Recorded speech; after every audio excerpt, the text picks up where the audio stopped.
So Shaheem, you're from, like me, you're from London. I'm from West London. I think you're the other side of the river, aren't you? Yeah, I'm South London, Southwest. Yeah. Southwest. Grew up in Wandsworth. Yeah, so hey viewers, my name is Shaheim Ogbomo-Harmitt. I am currently a student at King's College London on the Medical Research Council Doctor Training Programme. Like Julia said, I was born and raised in London. I went to a non-selected state school where for secondary and also my sixth form, they were the same school.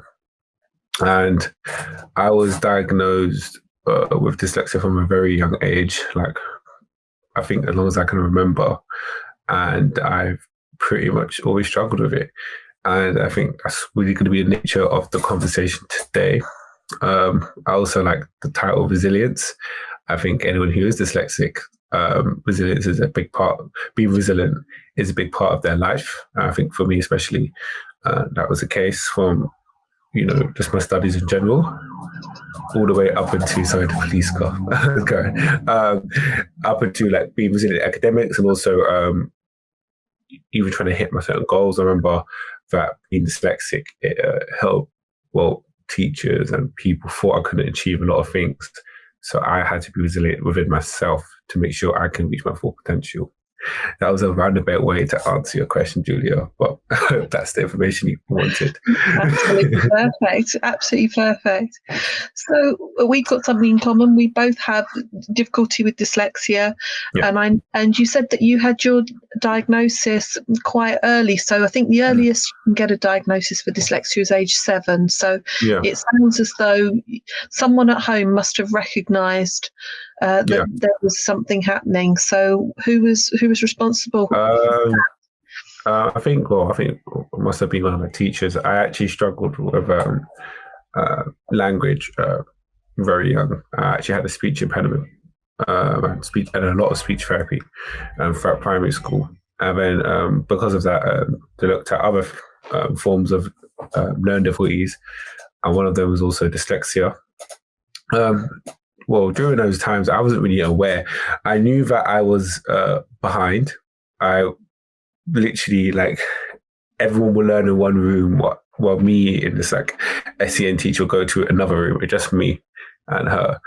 And it felt like there's something different about myself. I obviously didn't know the correct terms, but I knew what I was struggling with, and I knew that it wasn't normal. And then I got a formal diagnosis where I was aware of it, I would say around about GCSE. So from primary school, going to my secondary school, and it was quite a bad school, and a lot of kids had learning difficulties, and they didn't necessarily have the resources to provide for everyone, except for the people who needed the most. So I was kind of left in the middle of the road, basically. They didn't want to give me any support. I was within the mainstream kind of teaching, and it was a constant struggle. It's so tricky, and usually once you've got an identified learning difference, so in your case dyslexia and some other things going on as well that made it tricky for you with speech and language, but you assume that accommodations are going to be made and support's going to be given and help to get through the GCSEs is going to be there. And so I'm really surprised that, maybe extra time wasn't there for you or any other sort of support. So nothing there for you for your GCSEs. I had extra time and a laptop, but I would say the laptop didn't really help me because I could write faster. But it was more like extra time, I just have more time in the exam, and it's fine. Good suppose. And then I think the way I went around it and managed to be successful was sitting down on myself and being like, okay, what can you do? And I started developing strategies. So this is when I really thought about, okay, what exactly am I struggling with? And I realized this concentration at reading text. So when I read something, my mind just goes absent sometimes, but I don't realize it. And it obviously slows me down and hinders me. So I was like, okay, I need to work on my concentration. So I used to do this concentration exercise. What are the technologies that you use and feel support you the most to be as productive and effective as you can be while you're studying? I think the biggest one is the shift from having stuff on paper to a screen and being able to take notes on that. Large part of my condition is that stuff on white text seems to be an issue for me in terms of concentration. And I remember like exams being difficult in that way. But ever since, iPads and ebooks and all those stuff come along, you can like change the brightness and the color, and that just dramatically increased my productivity and my effectiveness when learning. So that's the first one. And then this is something I've been doing recently from suggestions from a few of my mates.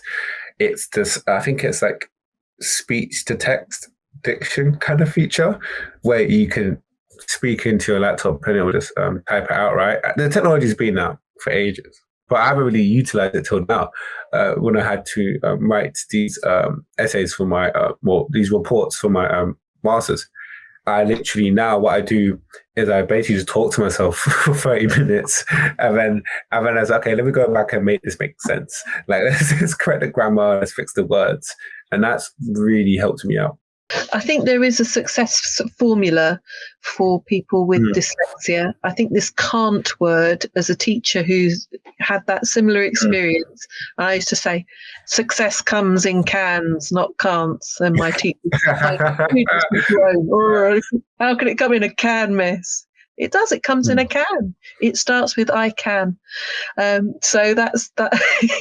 I was known for that. Was the can lady.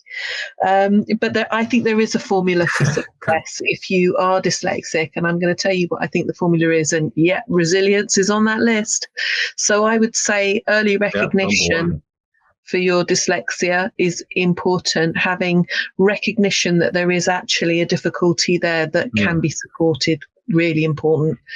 Then the good support. You had this, Shaheim, you had the good support of some teachers at that early primary phase who were able to support you.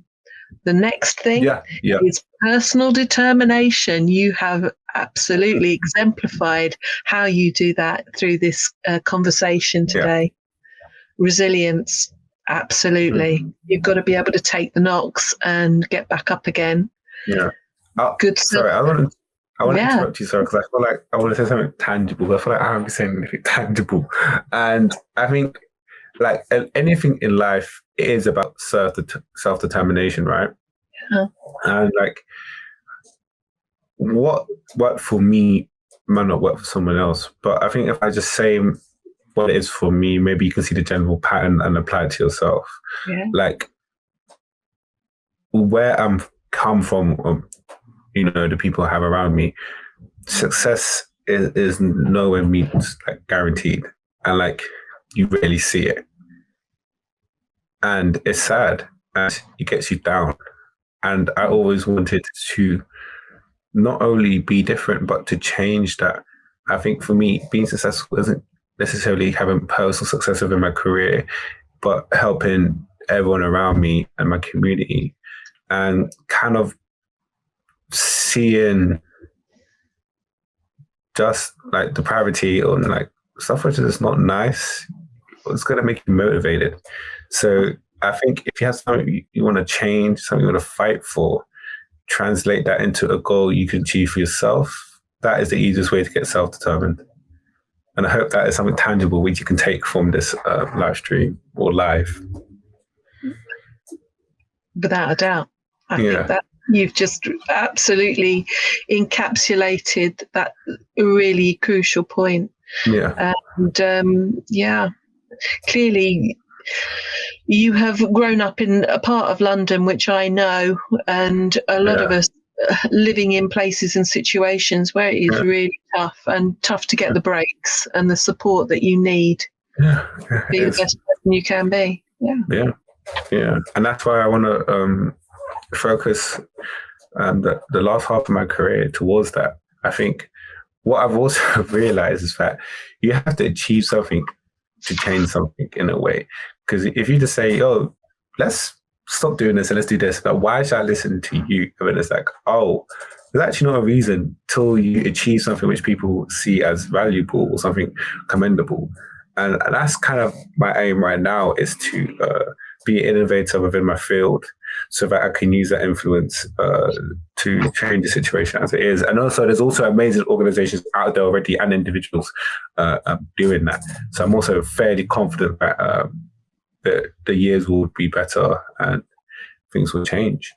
Hey guys, thank you so much for watching. We hope you enjoyed this video as much as we did putting it together. And we have another fantastic interview for you. Click the link here to learn more about Nick Posford, the CEO of the British Dyslexia Association, and some of the events they host to support the dyslexic community. If you have any comments or questions, leave them in the comments below. And as always, thank you so much for watching.